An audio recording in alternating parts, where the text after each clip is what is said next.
আসসালামু আলাইকুম রহমতুল্লাহ বারাকাতুহু। ক্যামেরার দিকে তাকাবেন সব। আজকে যে বিষয়ের উপর আলোচনা করব সম্পূর্ণ ইসলামিক ভিত্তিতে ইসলামের উপর আলোচনা। আমরা দুনিয়াতে যতদিন বেঁচে আছি ফিতনা ফাসাদ থাকবে এবং যতই ক্রমান্বয়ে দুনিয়ার বয়স বেশি হতে থাকবে ততই আমরা শেষের দিকে চলে যাব এবং আমাদের পরবর্তী প্রজন্মগুলো তার আরও অনেক ফিতনার মধ্যে থাকবে এবং ফিতনা আসতেই থাকবে। এই ফিতনার মধ্যে আমাদের ঈমান টিকে রাখা খুব কঠিন, কারণ এটা ফিতনার জামানা, আমরা ফিতনার মধ্যেই আছি। আর ফিতনার কারণেই দেখেন যারা ইসলামের ধারক বাহক তারাই কিন্তু বিভিন্ন ধরনের ফিতনার সৃষ্টি করে। একও ব্যক্তি একও আলেম একটা ফিতনার সৃষ্টি করে। আর এই ফিতনাগুলি কেন? কারণ যারা সাধারণ মানুষ, মূর্খ সূর্খ মানুষ, তারা এই ফিতনার জালে পড়ে এই ফিতনার কথা শোনার পর তারা আরও বিভ্রান্তিতে পড়ে যায়। কারণ ফিতনা রাসূল সাল্লাল্লাহু আলাইহি ওয়াসাল্লাম বলে গেছেন। রাসূল সাল্লাল্লাহু আলাইহি ওয়াসাল্লাম একদা হযরত আলীকে নিয়ে এক জায়গায় যাচ্ছিলেন। রাস্তার মধ্যে একটা জঙ্গলের ধারে যায় আলীকে বলল যে, আলী তুমি একটু দাঁড়াও, আমি একটু ঘুরে আসি। তো তুমি জঙ্গলের গভীরে যেন যাও না, জঙ্গলের দিকে যেন যাও না। মানুষটা যেটা নিষেধ করা হয় সেটা একটু আগ্রহ বাড়ে।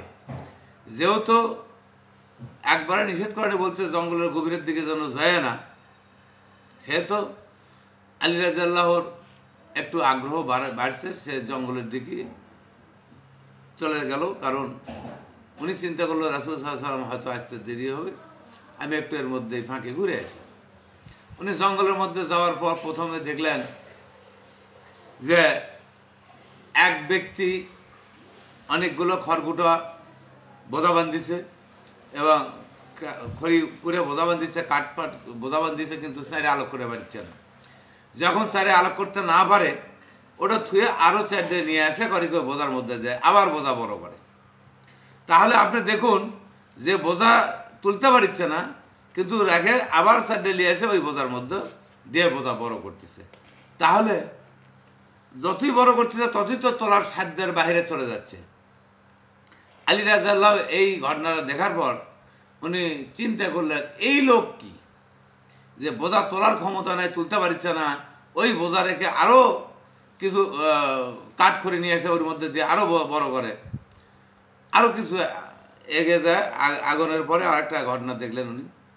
দেখলেন একটা জায়গার তিনটা কুয়া, একটা খুব ওপরে, তার নিচে আর একটা, একবারে নিচে আর একটা, কিন্তু মাঝখানের কুয়ার থেকে পানি ওপর দিকে উঠতেছে। উঠে তাহলে নিচে কুয়াটার মধ্যে কি যাবে না?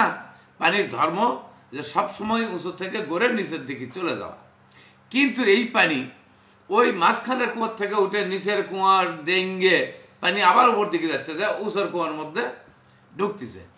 তখন আলী রাদিয়াল্লাহু চিন্তা করছে, এটাই আশ্চর্য একটা ঘটনা, এটা আবার কি? উনি আরেকটি এগোনের পর দেখলেন আরেকটি ঘটনা। সেটা হচ্ছে পাখি, একটা পাখি মনে হয় আল্লাহ সোনা দিয়ে বানাচ্ছে পাখিটি, খুব তার পরটরগুলো সম্পূর্ণ সোনালি এবং সোনার মতোই চকচক করতেছে, মনে হয় আর কি দিব্যি সোনা দিয়ে পাখি তৈরি। কিন্তু পাখির পরের ওপর মানে পাখার ওপর লেখা লা ইলাহা ইল্লাল্লাহু মুহাম্মাদুর রাসূলুল্লাহ, কালেমা তাইয়্যিবা লেখা। কিন্তু ওই পাখি মানুষের বিষটা, মানুষের মল খাচ্ছে, মানুষের মল ঠুকরে ঠুকরে খাচ্ছে। আরও আশ্চর্য বিস্মিত হলেন আলী রাদিয়াল্লাহু, এটা কি ঘটনা? এটা তো একটা আজগুবি ঘটনা। দেখার পর চিন্তা করলেন যে অনেক দেরি হয়ে গেল, রাসূল সাল্লাল্লাহু আলাইহি ওয়াসাল্লাম হয়তো ঘুরে আসছেন। আলী তাড়াহুড়ো করে ঘুরে গেলেন, যাওয়ার পর দেখে রাসূল সাল্লাল্লাহু আলাইহি ওয়াসাল্লাম এসে দাঁড়িয়ে আছে। তো রাসূল সাল্লাল্লাহু আলাইহি ওয়াসাল্লাম বললো, আলী তোমাকে তো নিষেধ করছিলাম তুমি জঙ্গলের গভীরে যেন যায় না, তুমি কেন জঙ্গলের দিকে গেছিলে? তো বললো, হুজুর আমি জঙ্গলের খুবই বেশি গভীরে যাইনি, তবে যতটুকু গেছি যে ঘটনাগুলো আমি দেখছি এর অর্থগুলো আপনাকে একটু করে দেন, তাহলে আমি খুব উপকৃত হব। তো কি অর্থ নেবে, কি দেখলে তুমি? তখন প্রথম ঘটনা তখন বললো যে দেখো, এমন একটা জামানা আসবি যে জামানার লোকজন তার যে ধন সম্পদ আছে এর হিসাব দিতে পারবে না। কিন্তু তারপরেও তার ধন সম্পদের লোভ কাটবে না, নেশা কাটবে না, আরও চাই, দুনিয়ার সমস্ত ধন সম্পদ তার কাছে চাই। এইরকম মানে সে যে ধন সম্পদের কারণে সে নিজেই ভার বহন করার ক্ষমতা নাই, পরকালে জাহান্নামে যাবে চিন্তা সে করবে না, তার চাই শুধু ধন সম্পদ। তো তার পরবর্তী ঘটনা যখন খুলে বললেন রাসূল সাল্লাল্লাহু আলাইহি ওয়াসাল্লাম যে এই ঘটনা, 3টি কুয়া, মাঝখানে কুয়োতে পানি উঠে নিচের দিকে, নিচের কুয়োর না যায় ঘুরে উপরের কুয়োর যে পানি ঢুকতেছে।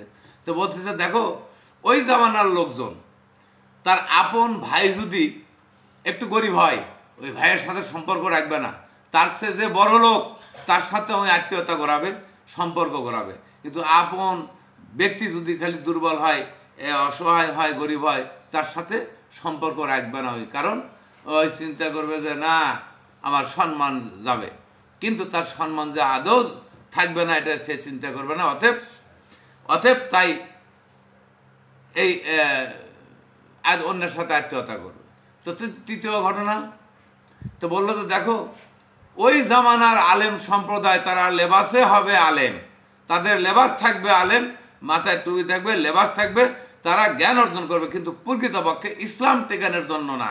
তারা হালাল হারাম বাঁচবি না, তারা নিজেরা হারাম খাবে আর মানুষকে ভালো ভালো কথা শুনবি। ওই জামানার আলেমেরা তাদের মধ্যে ইমান আমান থাকবে না। তো আমরা সেই জামানায় পড়ে গেছি, আমরা বর্তমান জামানা এই রকম ঘটনার মধ্যেই আছি। রাসূল সাল্লাল্লাহু আলাইহি ওয়াসাল্লামের এই কথার থেকে, উক্তি থেকে বোঝা যায় যে আমরা বর্তমান ওই জামানাতেই আছি। তো আমাদের জামানায় আসছে ভালো কিছু আশা করা যায় না।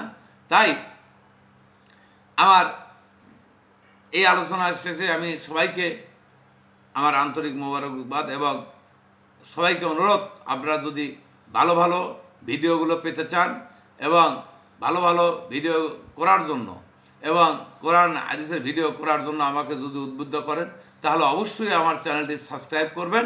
তাহলে আমি অবশ্যই আপনাদের সাবস্ক্রাইব করলে আমি অবশ্যই মনোবল পাবো, ভিডিওগুলো তৈরি করতে পারবো, আপনাদের মাঝে ভিডিওগুলো দিতে পারবো। এই বলে আমি আজকের আলোচনা শেষ করছি। আসসালামু আলাইকুম রহমতুল্লাহি ওয়া বারাকাতুহু।